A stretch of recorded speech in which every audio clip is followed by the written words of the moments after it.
Hello guys, welcome back to fab classes. दोस्तों, आज हम अपने इंग्लिश पोर्शन को कंटिन्यू करते हुए प्रपोजिशन के ऊपर इम्पॉर्टेंट एमसीक्यूज़ करेंगे जो कि आपके एग्ज़ाम्स के लिए बेनिफिशियल रहेंगे। तो बिना टाइम को वेस्ट किए हम अपने इस वीडियो लेक्चर को शुरू करते हैं। तो पहला क्वेश्चन है, the senior accounts officer presided dash the annual budget allocation meeting. तो सीनियर अकाउंट्स ऑफिसर प्रिसाइडेड क्या होगा? ऑन होगा, अवर होगा, अपॉन होगा या एट होगा? तो इसका राइट आंसर आएगा बी। बी, अवर। देखिए, जो वर्ब प्रिसाइड है ना, वो हमेशा फिक्स्ड प्रपोजिशन अवर लेती है। ठीक है ना। जब भी हम ऐसी सिचुएशन में बात करें जहां पर हम लीडिंग की बात करें या कोई फॉर्मल मीटिंग को डायरेक्ट कर रहा है, प्रोसीडिंग को डायरेक्ट कर रहा है, ठीक है ना, तो वहां पर प्रिसाइडेड ओवर आता है। तो उम्मीद है कि आपको समझ आया होगा। क्वेश्चन नंबर 2 की ओर बढ़ते हैं। हमारा क्वेश्चन नंबर 2 है, the auditing firm must alter strictly dash the statutory financial guidelines issued by the government. तो देखिए, अल्टर्ड स्ट्रिक्टली टू होता है, तो राइट आंसर आएगा बी, टू। ठीक है ना। देखिए, जो अदर है ना, वो हमेशा फॉलोड होती है फिक्स्ड प्रपोजिशन टू से, जिसका मतलब होता है फॉलो करना। ठीक है ना, या फिर किसी रूल के साथ स्टिक होके रहना। ठीक है, समझ आई। तो क्वेश्चन नंबर 3 की ओर बढ़ते हैं। तो हमारा क्वेश्चन नंबर 3 है, the candidate was exempted dash paying the physical verification processing fee।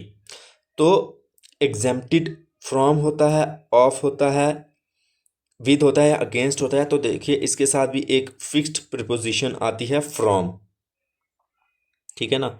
तो क्या आती है? फ्रॉम। राइट आंसर आएगा ए।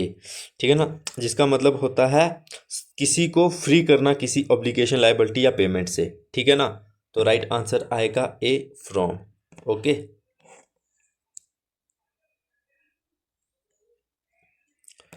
क्वेश्चन नंबर 4 है, distribute this updated statistics notes dash the 5 executive assistants in the department.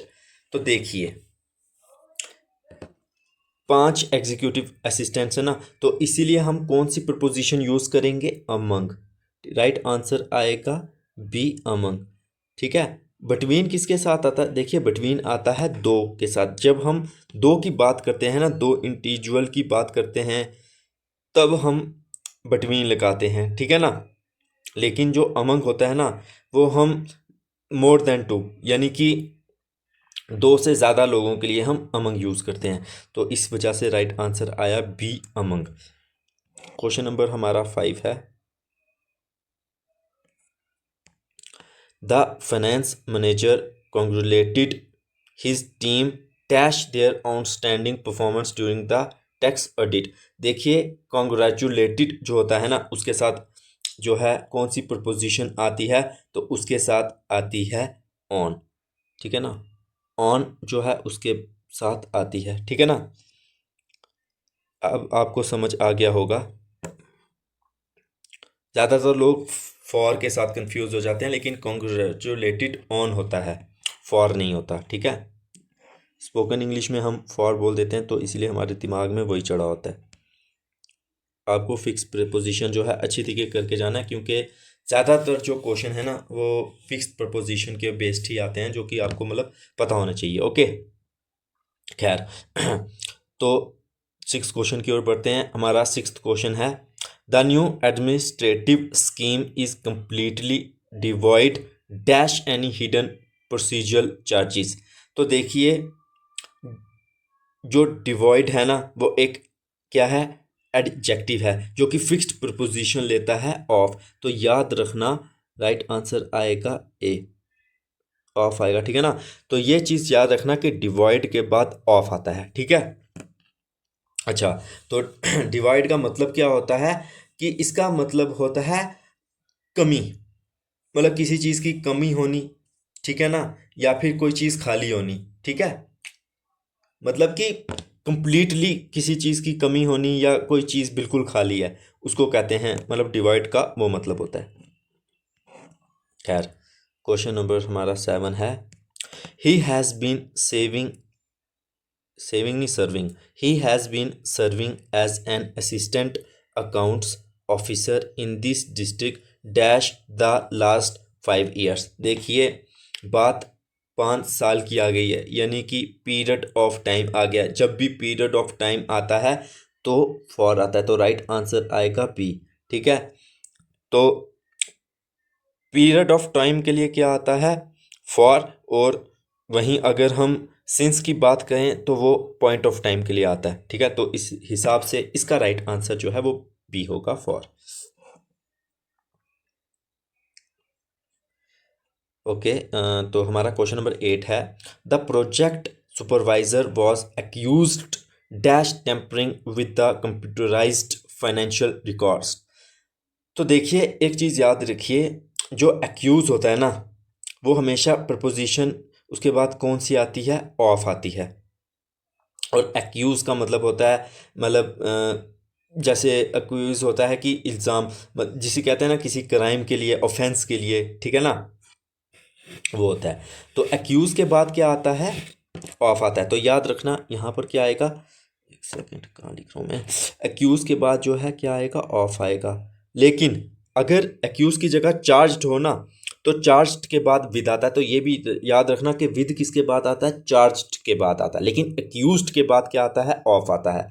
तो इस हिसाब से यहाँ पर आया ऑफ। ठीक है ना, एक्यूज्ड ऑफ।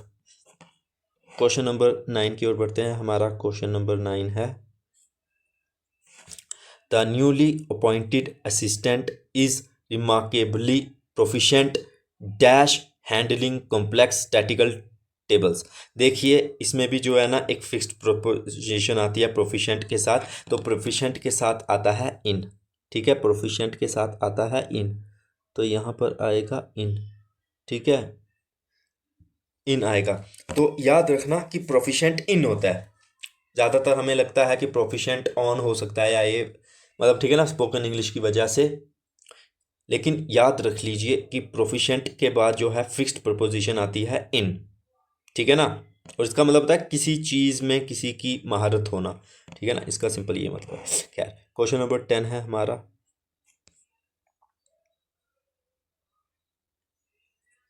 क्वेश्चन नंबर 10 है, the young aspirant abstained dash making any unsubstantiated claims during the interview।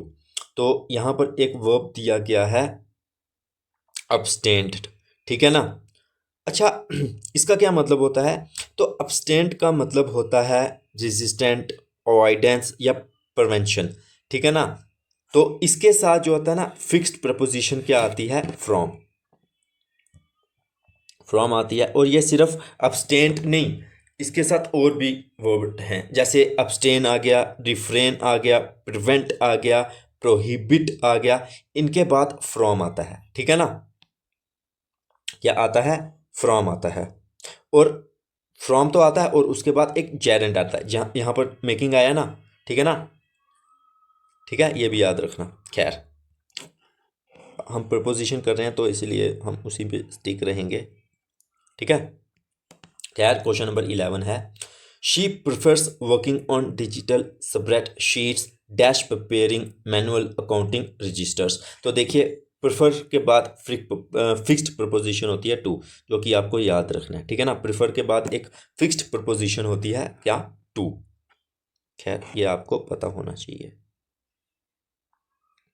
खैर, क्वेश्चन नंबर 12 है, the committee decided to dispense dash the old manual ledger verification system. अच्छा, अब यहाँ पर एक फ्रेजर वर्ब दिया हुआ है डिस्पेंस। अच्छा, डिस्पेंस का मतलब होता है मैनेज करना, विदाउट मतलब कि उसके बिना, ओल्ड मैनुअल लेजर के बिना मैनेज करना।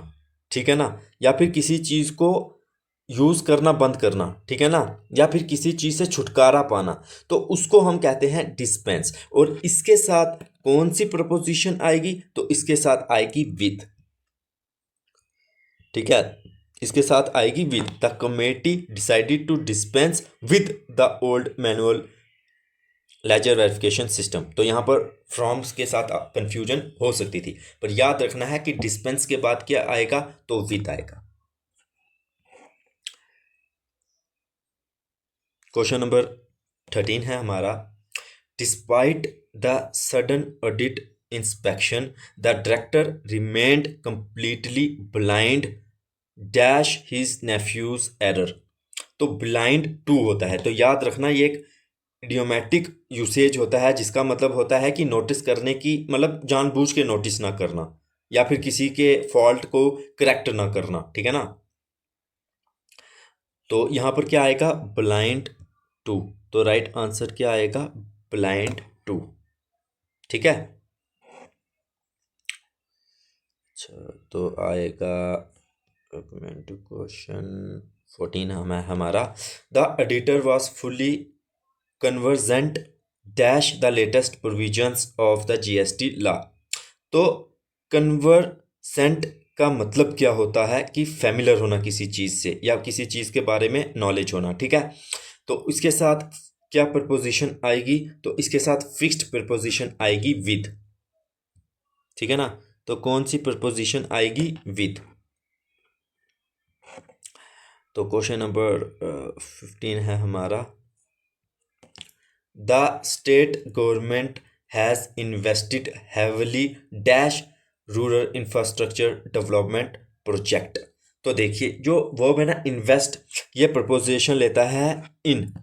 कब, जब हम किसी मनी को एलोकेट करने की बात करें या किसी रिसोर्सेज को एलोकेट करने की बात करें या फिर कोई एफर्ट्स की बात करें किसी वेंचर पे या फिर किसी एसेट क्लास की बात करें, तो तब हम क्या करते हैं, तो तब हम इन्वेस्टेड के साथ इन लगाते हैं।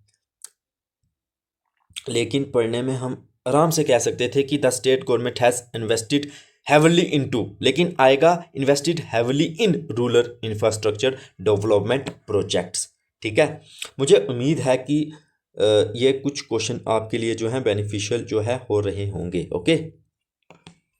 The candidate jumped dash the opportunity when the promotion was offered. अच्छा, तो देखिए जंप जो होता है ना, वो क्या होता है, एक इडियम होता है जिसका मतलब होता है एक्सेप्ट करना किसी ऑफर को, आइडिया को या फिर अपॉर्चुनिटी को, ठीक है ना, किसी हेजिटेशन के बिना, ठीक है ना। क्या करना, एक्सेप्ट करना किसी ऑफर, आइडिया या अपॉर्चुनिटी को किसी हेजिटेशन के बिना। तो इसके साथ जो है क्या, कौन सी प्रपोजिशन आएगी, तो जम्प्ड एट आएगा। तो राइट आंसर आएगा ए, जम्प्ड एट द अपॉर्चुनिटी, ठीक है ना। अब जम्प्ड ओवर वो अलग चीज़ होती है, ठीक है ना। तो आपको ये भी सोचना है कि मतलब कि इस क्वेश्चन में पूछा क्या गया है, इसका क्या वो मतलब क्या है, ठीक है ना, फिर आप आसानी से कर पाओगे। ओके, क्वेश्चन नंबर 17 है, all employees are required to comply dash the work place safety regulations. तो देखिए जो वर्ब कंप्लाई है ना, वो फिक्स्ड प्रपोजिशन लेता है विद, ठीक है ना।